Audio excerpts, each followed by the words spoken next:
Let me show you how easy it is. Just head into the app and click on Design Agent.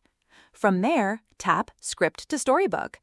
Drop in your story script, and now the fun begins. Choose your illustration dimensions. Want horizontal, vertical, or even standard paper size? It's all there. Next, pick your art style. Whether you love 3D, anime, watercolor, or even classic illustration style, it's all available. Hit Submit, and within seconds, your story is split into pages, each one perfectly illustrated with consistent characters and matching scenes. No design skills, no headache, just magic. Now, if you want to turn this into an actual flipbook, it's just as easy.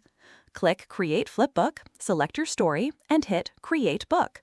Choose your page layout, decide how the text should appear, and even upload your front and back cover. Want to take it further? Add narration. Yes, you can turn your story into a talking book, too. It's that powerful. This isn't just for children's books. You can use this AI to build personalized storybooks, design YouTube thumbnails, create clip art, and so much more.